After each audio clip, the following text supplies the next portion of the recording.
உள்ளங்களே அனைவருக்கும் வணக்கம். நிறைய தெய்வீக கல்யாண படங்களை பார்த்துருப்பீங்க. அதில் முருகன் தெய்வ யானை கல்யாண படத்தில் ஆட்டுத்தலையோடு ஒருத்தர் இருப்பார். அவரை பார்த்துருக்கீங்களா? ஆட்டுத்தலையில் இருக்கிறது யாருன்னு? விநாயகருக்கு யானைத்தலை. ஆட்டுத்தலை யாருக்கு? பார்வதி தேவி. பார்வதி அல்ல, தாட்சாயினி. அப்போது தாட்சாயினி தட்சனின் மகள் தாட்சாயினியை சிவபெருமான் மணந்திருந்தார். அவர் மகளை திருமணம் செய்து கொடுத்து விட்ட பிறகு ஒரு நாள் பார்க்க போனார் கைலாயத்திற்கு. அப்பொழுது சிவபெருமான் நிஷ்டையில் இருந்தார். உடனே எழுந்து வா என்று கேட்கவில்லை என்று கோபித்து கொண்டு வந்து விட்டார் தட்சன்.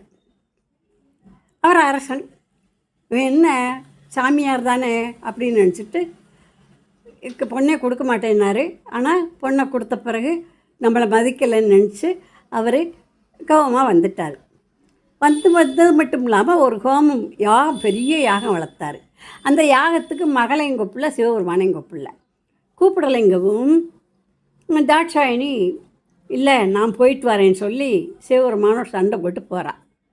போனால் அங்கே அவளை வான்னே கேட்கல.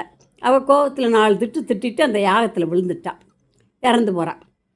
இறந்து போனால் அவர் தூக்கிட்டு சமைக்கிறாரு. அவரை விஷ்ணு பகவான் அவரை இது 51 துண்டுகளாக சக்கரத்தால் நெரிச்சு போட்டுறாரு. அவர் அமைத்த ஒரு இடத்துல சக்தி பீடமாக இருக்கிறார். அது ஒரு பக்கம். இந்த தாட்சாயினி இறந்த பிறகு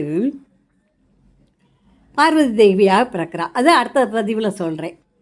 இந்த பார்வதி தேவி தட்சனுக்கும் முகம் வேணும்னு கேட்குறான். பார்வதி வந்த பிறகு தட்சனுக்கும் விநாயகரை எழுப்புனீங்க, தட்சனையும் எழுப்புங்கன்னு சொல்கிறான். அப்படி கேட்ட உடனே சரின்னு சொல்லிவிட்டு ஆட்டுத்தலையை பொருத்தி தட்சனுக்கு உயிர் உண்டாக்கினாராம் சிவபெருமான்.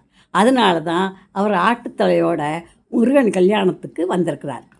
மகளோட பேரன், மகளோட மகன் பேரன் இல்லையா, பேரன் கல்யாணத்துக்கு வந்திருக்காரு. ஆட்டுத்தலையோடு தான் இருக்கிறார். அதுக்கப்புறம் அந்த தட்சனுக்கு தான் ஆட்டுத்தலை. ஆட்டுத்தலையோடு இருப்பவர் தட்சன் என்பதை தெரிந்து கொள்வோம். நன்றி, வணக்கம். பதிவு பாருங்கள், லைக் போடுங்கள், கமெண்ட் போடுங்கள், சப்ஸ்கிரைப் பண்ணுங்கள்.